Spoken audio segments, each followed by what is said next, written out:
Hi and welcome along to the Tactical Insight Show. The old crew is back together again.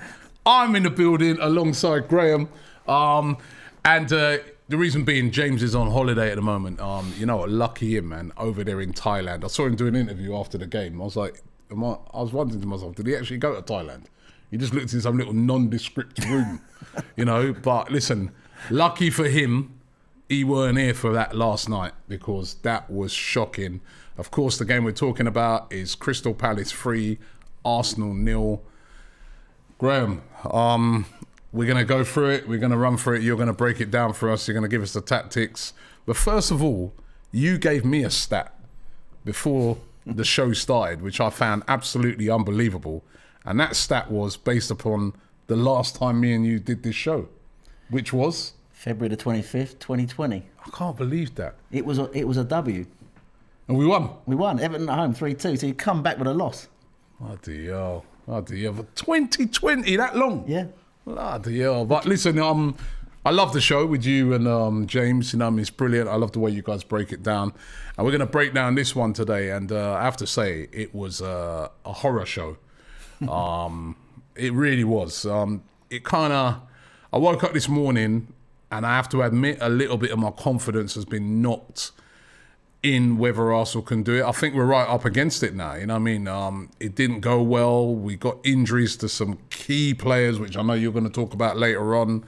And now all of a sudden, from before the international break where we were all riding a wave and we were all really confident, all of a sudden there's doubt. There's a lot of doubt creeping in around the Arsenal team, and can we actually get into the top four? Which, remember, there's quite a few teams chasing it down. You've got Tottenham, you've got Manchester United, you've got West Ham still involved. Wolves maybe as an outside shout, but listen, we've got to get performances in. But Graham, let's first of all start off with the stats around the game, the full-time stats, and break it down to us. Yeah. I mean, first of all, Robbie, let's put this in perspective. We have won 10 of our last 14 games still. Yeah. We've won 5 of our last 6 away games. So that's the positive, right? But you would not have thought it watching this game last night. It was like the old Arsenal. Yeah, I think if you look at those stats there, we had more shots at them at goal, higher possession, more passes, better pass accuracy. Obviously, they had a better XG. But I think where the game... Oh, you know, one thing on that stat, yeah? Where did we get 86% pass accuracy from? Well, I think those stats, did they take Partey out of it? Yeah. I mean, I know you're going to get to that later on. 86% pass accuracy. It's hard to believe when you looked at all the misplaced passes. Yeah. Thomas Partey in the first half, wasn't it? I mean, I think second half, when we changed it around and they sat in a low block, they literally gave us the ball. When the game had to be won, they won it. And we weren't at the races. And what worried me last night was we just couldn't cope with their intensity right from the start. We knew they were high pressing. They press high from the front and in midfield. They've got 3 absolute dogs in midfield, right? And that's Conor Gallagher, Sloop, and Coyote, who literally, they are a very intense, hard-working, high-pressing midfield. So you know, when I saw the team come out last night, it was everything I feared. Honestly, to lose Tierney was something I didn't expect. We went into that game probably thinking he had one difficult decision. Did he bring back Martinelli or did he play Smith Rowe? Ramsdale came back in. But let's just look at the starting 11. Yeah, so we look at the look at the Arsenal starting 11 first. So it was, as you just said there, quite a few changes. Ramsdale, who came back in goal. Yeah. Cedric, Ben White, Gabriel, and then Nuno Tavares coming in for the injured Kieran Tierney. A midfield of Xhaka, Partey, Odegaard, Smith Rowe, who came in for Martinelli, which I know you've got something to say on, and Saka and Lacazette. That was the starting lineup for us. Yeah, I don't think, first of all, Robbie, that, although obviously we're showing it on the graphic there, that's not exactly how we lined up. We lined up in a 4-1-4-1 or the 4-3-3. Yeah. Right, so you had like your 4 defenders, you had Partey at the base, you had Odegaard on the right side of number 8, Xhaka on the left side of number 8, And then you had Smith Rowe out wide left, Saka out wide right, and Lacazette up top. So the problem I had with that 11 when I looked at it, and this is not a hindsight call because I called it 20 minutes into the game. What Tierney offered you in that structure when we played a back four is defensive solidity, right? That Tavares does not. And we're going to talk about how they exposed us with Tavares on that left-hand side. So I think it was a massive loss to Arsenal to lose Kieran Tierney in that game. When we went into the Villa game, we lost Ramsdale. We replaced him with Leno. You hardly noticed the difference. And then Smith Rowe came in for Martinelli. Again, the drop-off, there's no difference. But to lose Kieran Tierney, there's 2 players in this team we couldn't afford to lose. Kieran Tierney for me, because I think Nuno Tavares obviously hasn't played for a long time. So that's one thing we have to say in his defence. He hasn't played for a long time, but his last outing at Nottingham Forest, he was so poor he got hooked after 34 minutes. He only lasted to half time here. Such was his performance. And I don't like killing any player, but watching him last night, it was clear to me that the players didn't almost like trust him on the pitch. And I thought that he was a problem we had last night, not only defensively, but offensively, because when he ran forward, he was running into the same spaces, coming inside when you wanted him to go outside. So Smith Rowe comes inside.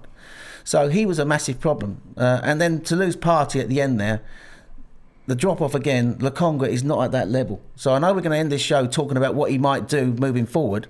I think he's going to have to change the way we play now. Well, listen, because it did not work last night. And just talking about 2 players we can't afford to lose. So and I thought... the news ain't great on both of those, is it? Partey, listen, we haven't got the full news. That looks like a hamstring. That'll be a few weeks at least. Yeah. And, the rumours are around Tierney... Season could be the end of the season. So he played 2 friendlies for Scotland. Which I honestly, I don't get that. Well, someone at Arsenal should be saying to him, "Well, listen, one game, yeah, or a sneaky COVID or something." Well, he's a vital player. Did you notice how Robinson didn't play for Liverpool? He's a Scottish forward. He didn't play, did he? Did he have a sneaky COVID or something? Look how many England players pulled out of that. Do you think if that game was an actual qualifier or something like that, all those players that weren't available would have not been available? I just don't get it. I know Kieran Tierney's passionate about Scotland and I respect that, but we shouldn't have made him play 2 full games in 2 meaningless friendlies, and now he's out. Yeah, and the drop off, as I say, Nuno Tavares, he's barely figured, and this is the point I want to make. When the unity on the small squad, which was the strength over the last few weeks, months even, is now almost like becoming a problem because we haven't got the depth to replace certain players, particularly Tierney at left back and Partey in midfield. So, yeah, and I thought that when the game started last night, Palace lined up in their 4-3-3. Yeah, let's take a look at their lineup as well. We're going to look at their lineup. Palace. What they had last night is they had 2 key decisions to make. At least they didn't make it, but Zaha did. And I must admit, Zaha had a hamstring. They said he weren't going to play, and he played. Well, I knew he'd play. And you saw him on the Crystal Palace website in the dressing room before the game, so he was obviously playing. The problem that had for us was that in effect meant that I thought Cedric couldn't really get forward on the right hand side as much as he would have wanted, because I think we didn't press so much up high. We didn't press as we pressed almost half-heartedly, Robbie, because I thought we were worried about Zaha in transition. So obviously him being fit had an effect on the game. So he came back in for Palace, and of course inevitably he's the most fouled player in the Premier League. He's won more penalties against Arsenal, I think, than any player. I mean, you just knew that he was going to. And I'm not saying he wasn't fouled for the penalty, by the way, but I'm just saying that when he plays, we struggle to cope with him, maybe is the fairest way of putting it. So he came back in, and that changed the dynamics of the game, because we've been having that lovely little triangle on the right-hand side, Cedric, Odegaard and Saka up high. I thought it didn't really click last night. No. But I thought, looking at the game, the thing that Palace did really well was they nullified Thomas Partey. Yeah, let's talk about Thomas Partey. He had an absolute nightmare. I mean, honestly, I saw him play in the a guy who played 2 African Cup of Nations games for Ghana against Nigeria. 2 huge games, because they were, they needed to win that to qualify. We all know that Nigeria and Ghana, it's like a local derby. So they were highly intensified games, and he actually scored a winner for Ghana to send them through to the World Cup finals. But he came back yesterday. He looked lethargic. He looked under the pace. I mean, you can't just make that as purely as an excuse, because Andre Ayew was also away with Ghana and he looked lively in the game. But in a pivotal, important position that he plays in midfield, and he's been brilliant. He's been absolutely the engine room and the guy that's been creating and also, just holding it all together. But the amount of times he gave the ball away yesterday, I couldn't believe it. He lost the ball about 10 times in that game. 10 times. And his passing was not as precise as it normally is. I think what Palace did really well is they absolutely, first of all, Conor Gallagher, who works so hard, actually sat on him for most of the game and stopped him from being what he wants to be. So that didn't help. But he normally copes with that, Graham. He does. But Liverpool done the same thing to him, right? Yeah. And I thought he's brilliant in that game. In tight areas, he was still spraying the passes. He was still getting away from players, but he just looked so lethargic. Well, maybe the two games, as you say, in the World Cup had an effect. He had to come back and play in a high-level intensity game on a Monday night under lights. Crystal Palace.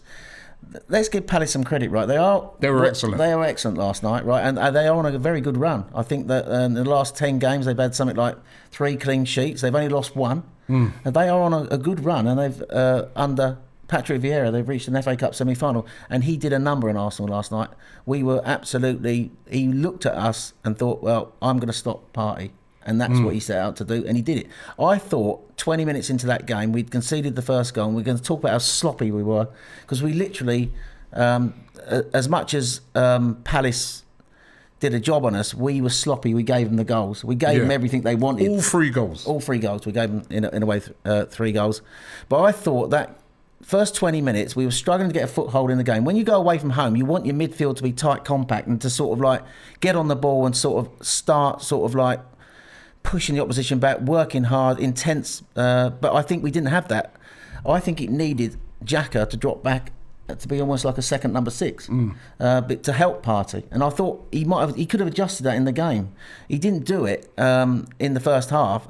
And I almost like think now, and I know it's hindsight, and people say, "Oh yeah, so good in hindsight." Yeah, but Arteta has paid the big bucks. Maybe bringing in Nuno Tavares and moving to sort of like not having Kieran Tierney in the side, almost like demanded that Xhaka, we moved away from the 4-3-3 back to a 4-2-3-1 to protect Tavares in that space, which we're going to talk about the way they scored their second goal, and also give Partey some help in central midfield, because they were surrounding him all the time and he was struggling to cope with it. So maybe we needed, if we weren't going to, if we didn't go 4-2-3-1, maybe we should have moved to that formation quite quickly once they got their first goal.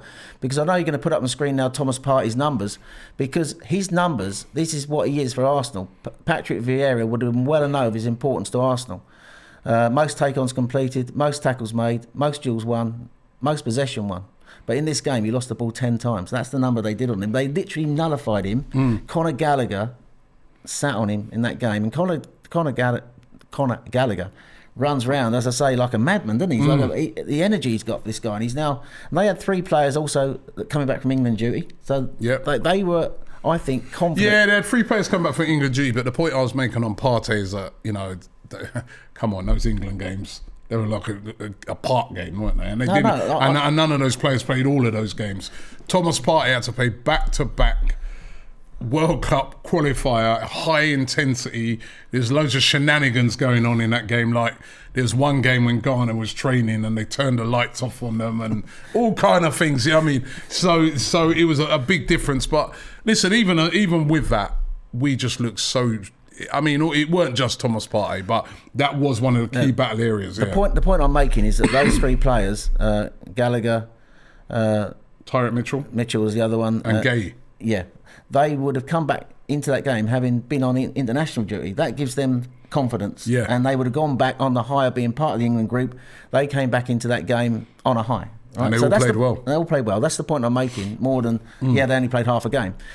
So I thought we struggled to cope with Palace physicality. We struggled to cope with the intensity of their pressing. I just think we should have adjusted it, but we didn't. And then we conceded 2 absolutely terrible goals. Talk us through the goals, Graham. The first goal, right? So we give away a stupid free kick on the left-hand side. Ridiculous free kick. It's an absolute stupid free kick. Conor Gallagher plays it in. Now, we've been defending set pieces this year really well. So well. I wasn't even worried. I was like, you know what? We was on the stream and I said it. I go, the one thing is stupid free kick to give away, but we've been defending these so well. And then we defend it terribly. So when he plays it in, Gabriel obviously misjudges the flight. Now, it flicks off his head. And then they got extremely lucky, didn't they? Because Anderson was almost like looking the other way. And that Nuno Tavares actually bumped into him, knocked him. So his sort of head's gone the other way. And it's come off the back of his head, gone across into the middle of the 6-yard box. And Mateta's just headed it in. Did you think that was maybe a foul on Nuno Tavares? Now, I've seen those given. You know, much as bad as that was defended, you see a lot of games where, you know, put it this way, if the referee would have given that, VAR would never have overturned that, would they? No, probably not. He definitely makes contact with him. He sort of like... he pushes him in the back, doesn't he? So it's definitely contact there. I mean, Palace fans are going to be all over you for that comment, Robbie. No, but listen, I'm just going by what I've seen this season. In a lot of the games, I'd say most of the games I've seen this season, that's a free kick. Yeah, possibly. But the thing that I look at from an Arsenal point of view, we're unlucky maybe not to get the free kick, but Gabriel makes the mistake, right? When that comes in, he misjudges the flight, it goes off his head. But also, when it comes back across, Ben White should be picking up Marteta in the 6-yard box because he was marking him when that ball comes into the box. And I noticed that he moved over to the right-hand side, he followed the flight over and lost his man. Yeah. So when it comes back across, he gets a free header. So we didn't defend it really well at all, and we conceded that first goal. We were struggling in central midfield. I thought 20 minutes in, maybe he could have done something to change it then.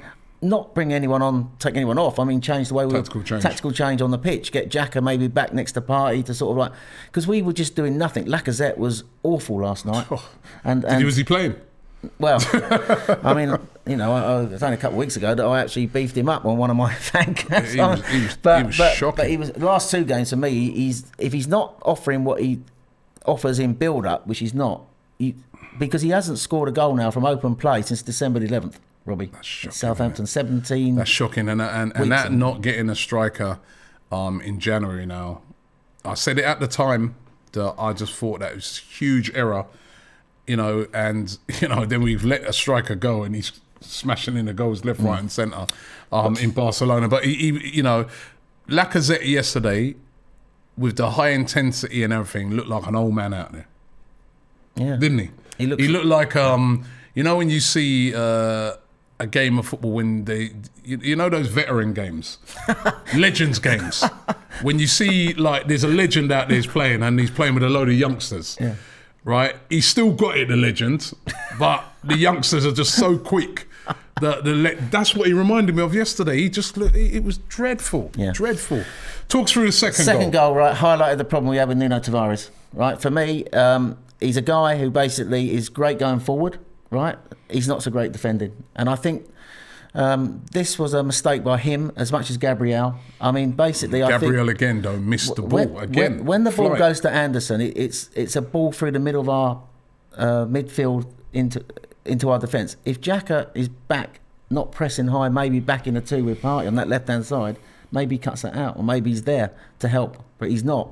So they got that gap to aim for all the time, and it goes right through the middle of the defence. I think Gabriel is sort of like, once he goes to get, he has to make it, and he doesn't. He misjudged it, didn't he? And he misjudged it. But I think, were we pushing up looking for offside? But Nuno just stays back, and he doesn't go with his runner. Plays him onside. Plays him onside, and Ayo gets in with a really good finish. And then even then, he doesn't react, does he? He doesn't react.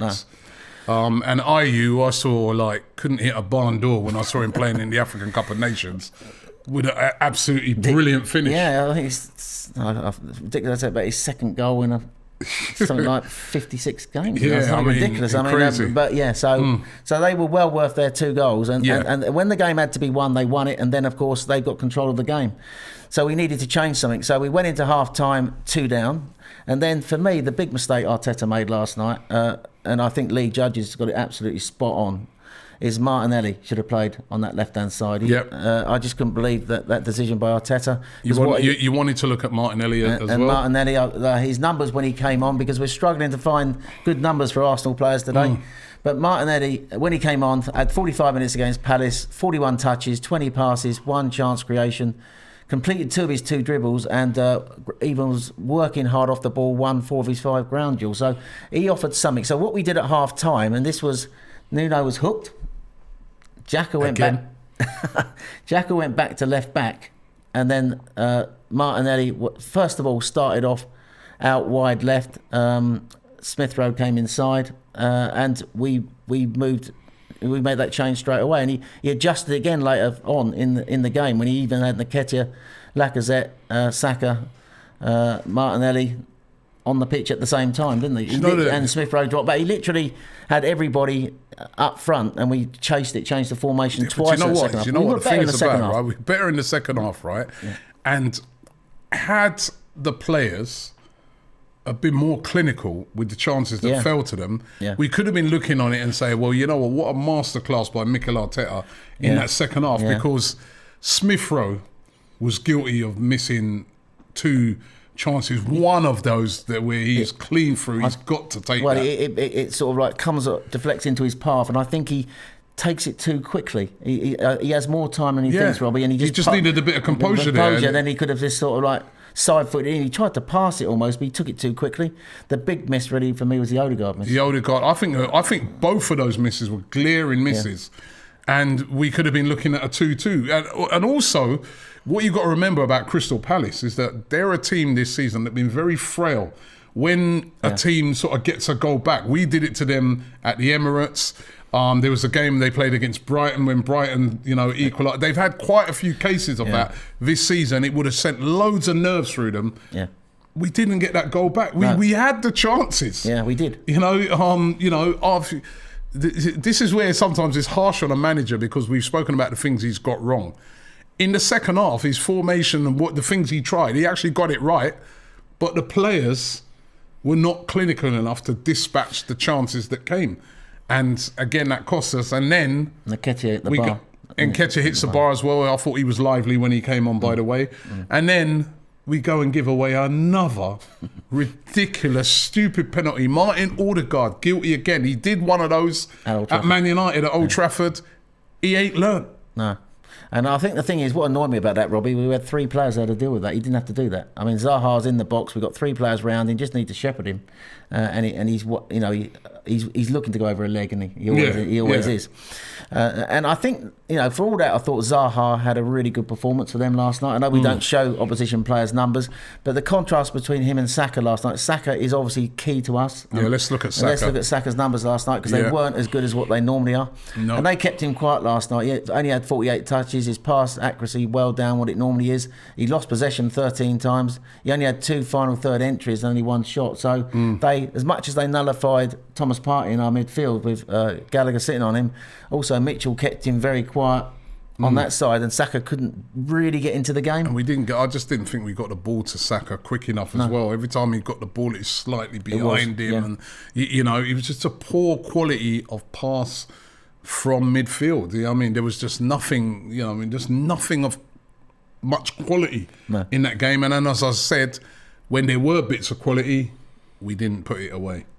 No, we missed the chances that we created. Yeah. And to be honest with you, in the end, I think it was a bad day at the office. I mean, the worrying thing again though is I can't believe those stats you just said about Lacazette. When was the last time he scored? December 11th, Southampton, wasn't it? That great team. Nearly as long as the last time we did the show together. You know what I mean? This is horrendous. Let's take a look at Lacazette because this is getting a bit worrying now.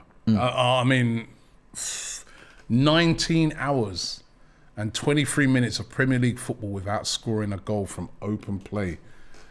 Our number 1 striker.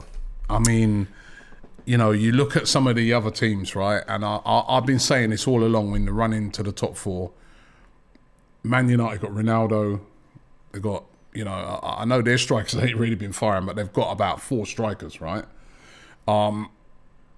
Tottenham have got Harry Kane, who's been scoring goals, right? And making them. And, Great, you know, Son, and we just not, where we are just missing out on that. Do you know goal. what, Robbie? I'll be honest with you. So when we were winning games with Lacazette playing in that role, where it's almost like we play that diamond in build-up with Partey at the base, Lacazette at the tip and the 2 number 8s. He comes, he drops in. We have the 2 players who are 2 forwards, really. He's not almost like our goal-scoring forward. It's all about Martinelli and Saka running from out to in, getting in behind and scoring our goals. So when we've been winning games, we haven't had this issue with Lacazette, right? Now, all of a sudden, because we've lost this game, we're looking at him thinking, you know, you're not doing enough. So I think you are right to highlight it, because what the other we haven't got a goal scorer up front who's going to put the ball in the net like what Tottenham have got. I don't think Man United, for all the players they've got, they've got Cristiano Ronaldo. Yeah, they have. But when he doesn't play, you saw what they were like. Yeah, last when week. he does play, he's a difference. That chance falls to Ronaldo yesterday. That fell the 3 chances that fell to us. Yeah, he puts it in. Those falls to Ronaldo. They're goals. Yeah, of course. Those fall to Harry Kane. They're goals. Yeah. Those fall to, let's say they fell to Lacazette yesterday, it'd have probably been the same outcome as what we saw. I mean, that's the difference. That's the difference, and but that's what he chose to go with. He chose to go with. We didn't make what we didn't do in the January window. Now is looking as though it's bad business, isn't it? Yeah, because it was the midfield as well. We were chasing Arthur Mello, for midfield spot, and we could have done with him in that position. We could do with him now, couldn't we? In effect, and then we could have done with Vlahovic. Obviously, we put all our eggs in the Vlahovic basket, but we wanted a striker. It was obvious we needed a striker. He didn't get it, and now it's looking like it's going to come back and bite us in the arse, isn't it? Because ultimately, when you look at the fixtures at the end of the season, now we still are in pole position. And I think Jamie Carragher said it last night on the Monday Night Football. There's no need for Arsenal to panic yet, because they are still in pole position. They've got a game in hand. Right, but the problem we've now got is that we've lost 2 key players in key positions. Our fixtures in those last 9 games we got left, we've got to still go to Chelsea, West Ham, and then the big one against Tottenham, and we still got to play Man United at home. So the next 2 games, even going away to places like Southampton, it's not easy. But Brighton at home, we need a right reaction Saturday. I think you need to not think too far ahead of the next game. Maybe. Very true. We've got to win that next game against Brighton. Now it's absolutely crucial, right? To win the next game against Brighton, put ourselves in a position then where we can maybe go and win the game at Southampton. Then we go into those run of fixtures. The one thing about this team is that there's never been an absolute. Apart from the first 3 games of the season, when we've lost, we've come had back. a reaction. We've had a reaction. So that's something that you hope that he can. Odegaard talked last night about getting back on the training ground and working hard again and putting it right for the next game. And Arteta does sort of like build that into the players. I've noticed in the way the mentality of the players. I think that comes from the manager.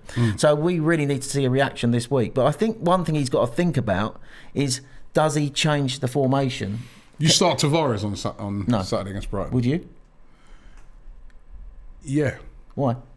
Because at the moment, right, we've got no other left back. Well, that's it. And the thing is about it, right, is that when he came in earlier on in the season, he did all right. He did all right for a few games. He did all right. I remember he had the nightmare he had a poor game against Liverpool, but he did all right, right? Is it, do you, I know yesterday we can be all pretty harsh on him because it was a dreadful performance. And I know there was the game when he got hooked against Forest, and there is doubts now about him defensively, etc. But also you could look on yesterday and say to yourself, for a guy that's barely played, he hasn't played a Premier League. I think he came on one little substitute appearance, and even then he came in as like a left winger, didn't he? He's not played. You go to Crystal Palace away, like you said, a high intensity. Even guys like Thomas Partey, who've been excellent on the ball, struggled. He's going to have game time. I mean, he's a left back.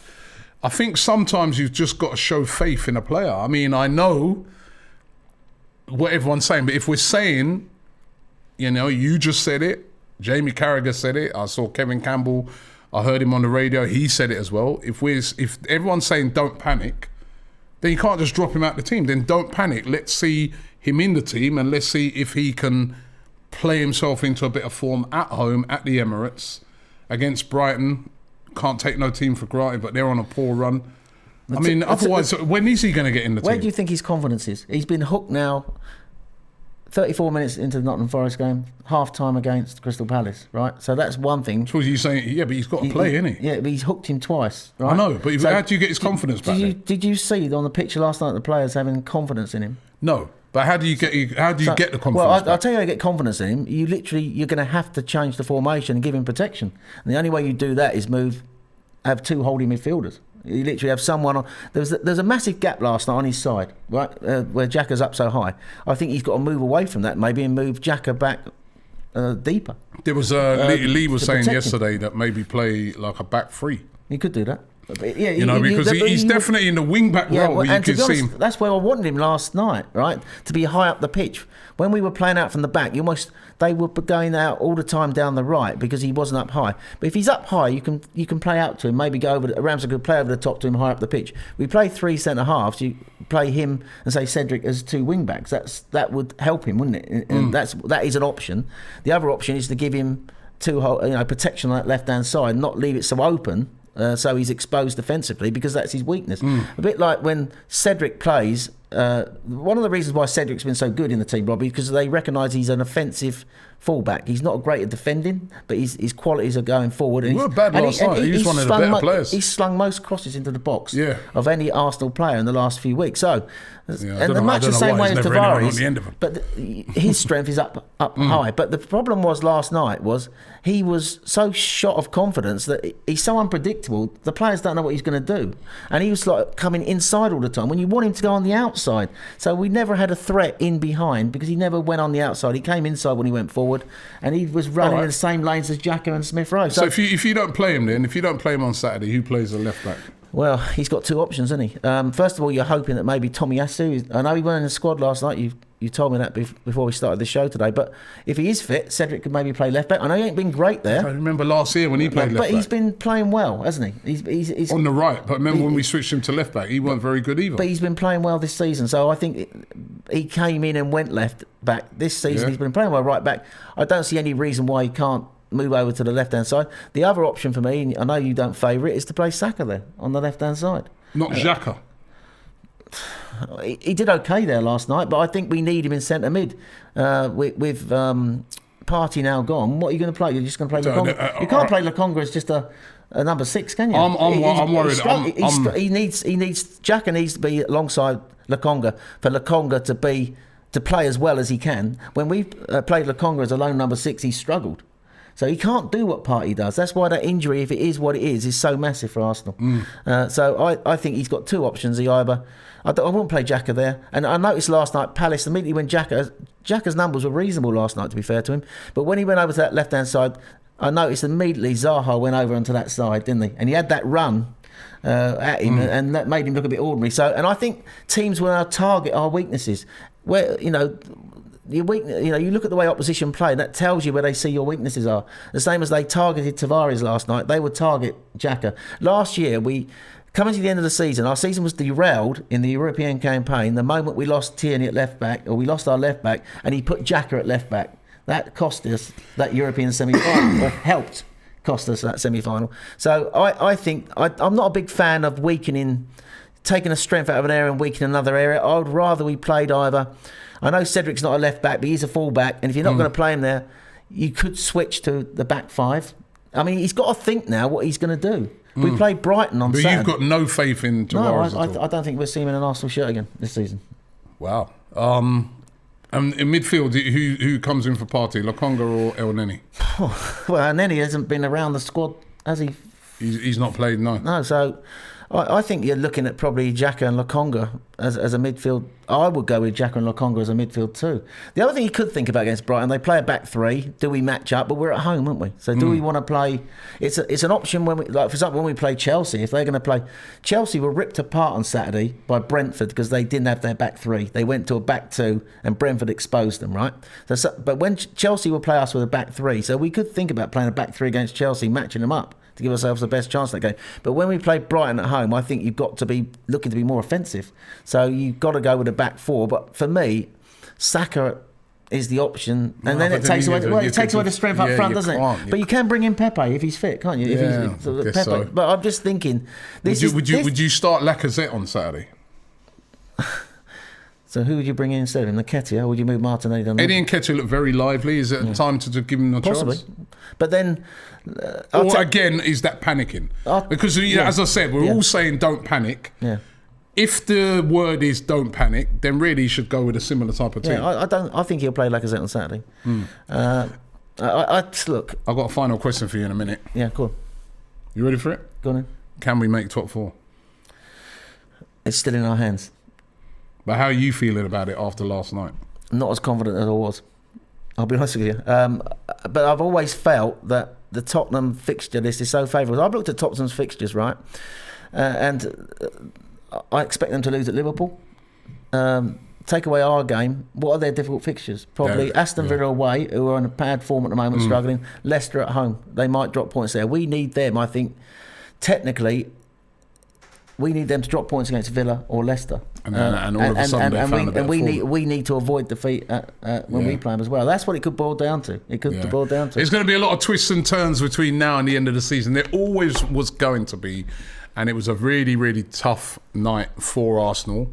But if the word on the street from the old stars and the experts and people like Graham is don't panic, then we got to do that and don't panic and get back to basics. I think that it's still we're still in the box seat because we've got a game in hand. But I must admit, I look at Tottenham's fixtures, the momentum they're building, and it is a concern.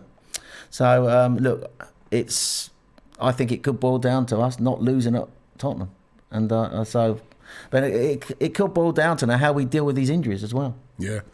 I think the injuries is the biggest blow. You got one more stat for us? Well, I'm just going to do James. What James normally does is our round-up stats. For okay. So the round-up stats: Arsenal have won just one of their last 8 Premier League games against Crystal Palace.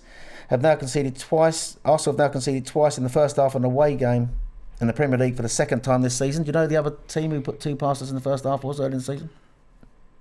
United. No, Man City. Oh, yeah. They beat us 5-0. Lacazette has now gone 19 hours, 23 minutes of Premier League football without scoring a goal. We talked about that. And Arsenal have 5 of their last 9 games away from home, including those trip to the 3 London teams, Chelsea, West Ham and Spurs. That's where it could be decided. Well, you know what? Want to find out from you guys, what do you think? Do you think that Arsenal can still get into the top 4? Still a long way to go. Still a lot of games to play. Even if we'd won last night, still a long way to go. Still a lot of games to play. Graham, thank you very much. Thank you, Robbie. Good to have you back, man. Yeah, no, it's great to do the show with you. James will be back next week, though. He will be returning from Thailand from his little nondescript room. I've been there, actually. Right? Have you been there? I've never been there. I've been to Phuket, where he is. Oh, is it? I stayed there in 93. 93? It might have changed a little bit since then. We won 2 cups that year. Oh, did we? All right, good omen. Good omen. Well, we ain't winning no cups, but we take getting to the top 4 this season will be like winning 2 cups. Top 4 is a trophy this season. Trust me. But listen, let's hope that Arsenal can turn it around come the weekend. Massive game against Brighton, and also very big. What those injury news is going to come out and say what he does. And what is Mikel Arteta going to decide to do? Tierney and Partey out, 2 big misses. But how do we react? We'll find out. Thanks for watching. Don't forget to subscribe here to AFTV, like this video, and we'll see you back next week for another tactical insight. Shop for AFTV merch at shop.aftv.co.uk. Subscribe to us on YouTube. Follow us on Instagram, Facebook, Twitter, TikTok, Snapchat and Twitch. We've got content for every platform, so check it out.